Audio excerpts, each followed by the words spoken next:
warahmatullahi wabarakatuh. Perkenalkan, saya Desna ini berasal dari SMA Negeri 1 Muara Belida. Saya CGP Angkatan 11 Kabupaten Muara Enim. Pada siang hari ini, saya akan mewawancarai Bapak Kepala Sekolah, yaitu Pak Ferdi, Kepala Sekolah SD 17 Gelumbang. Sebelumnya saya akan menyapa Pak Ferdi. Selamat siang Pak Ferdi. Selamat siang Bu Apa Des. kabarnya hari ini Pak Ferdi? Alhamdulillah sehat Des. Sebelumnya saya mengucapkan terima kasih kepada Pak Ferdi sudah meluangkan waktu untuk wawancara di sini Pak. Saya ada tugas demonstrasi kontekstual pada modul 3.1. Baik Pak, hari ini kita ada beberapa pertanyaan. Yang pertama, bagaimana Bapak dapat mengidentifikasi kasus-kasus yang merupakan dilema etika atau bujukan moral di sekolah Bapak selama Bapak menjabat sebagai kepala sekolah? Ya, jadi yang selama saya menjadi kepala sekolah di sini yang saya hadapi tentang dilema etika itu tentang kelulusan siswa. Jadi tentang kelulusan siswa yang mana ada siswa yang jarang masuk sekolah tapi dia mengikuti ujian akhir sekolah. Nah, sedangkan nilainya tidak mencapai KKM. Disitulah yang membuat saya menjadi dilema etika. Berarti siswa harus lulus Pak ya? Iya, siswa harus. Dengan nilai-nilai yang di bawah KKM tapi diwajibkan harus lulus. Ya, Baik, karena gini, di peraturan atau undang-undang pendidikan, ya. Siswa itu diharapkan lulus.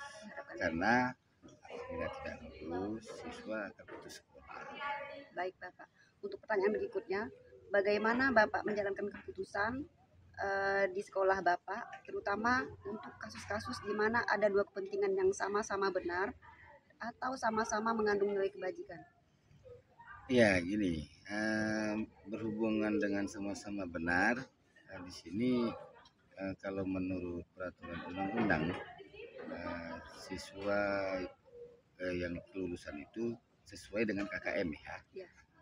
Sesuai dengan SKL, nilai kelulusan, biar mereka dapat lulus.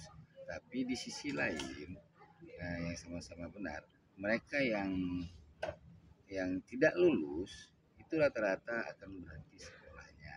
Sedangkan di undang-undang pemerintah wajib belajar 9 tahun. Nah, di situ yang membuat saya mengambil keputusan kebijakan pertama rasa kasihan ya. Rasa kasihan apabila si siswa itu tidak lulus atau tidak naik kelas. Berarti di sini Bapak sangat berat untuk keputusan antara keadilan, siswa harus ikuti SKL, terus kasihannya takutnya anak putus sekolah. Iya. Ya. Berikutnya Bapak, langkah-langkah seperti apa yang biasa Bapak lakukan selama Bapak menjabat sebagai kepala sekolah?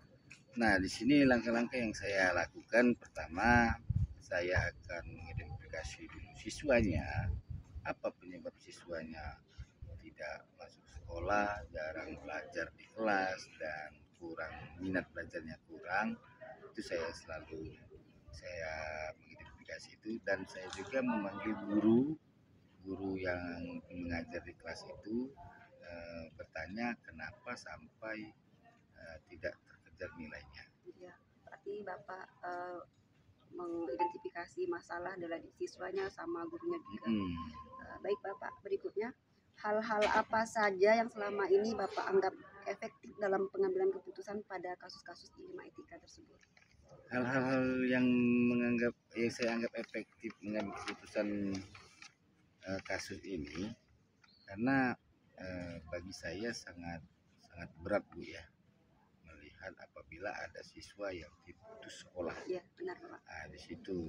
Kedua, kita kan tahu undang-undang yang mengatur tentang siswa atau peserta didik wajib belajar 9 tahun. Ya. Nah, jadi langkah-langkah ini yang saya ambil, pendekatan diri dengan siswa, pendekatan diri dengan wali murid, orang tua siswa, dan selalu berkolaborasi dengan gurunya. Baik Bapak, berarti dalam pengambilan hal efektif di sini Bapak harus ada kolaborasi antara siswa, guru, pihak sekolah dan orang tua siswa juga. Baik Bapak, pertanyaan berikutnya. Hal-hal apa saja yang selama ini merupakan tantangan dalam pengambilan keputusan pada kasus-kasus dilema etika?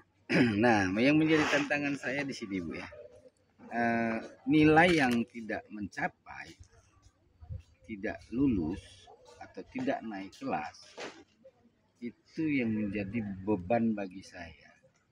Karena rata-rata siswa atau murid yang ada di sekolah di sini apabila tidak naik kelas ataupun tidak lulus sekolah, mereka akan putus sekolah dan berhenti tidak mau sekolah lagi.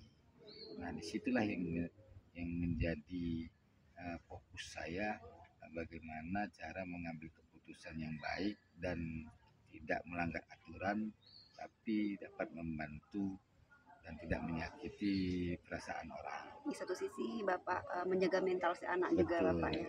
Kalau mereka seandainya nilainya di bawah KKM tidak lulus atau tidak naik kelas, ini jadi bahan bullying bagi anak. Iya, Ini benar. itu dihindari. Betul. Baik Bapak.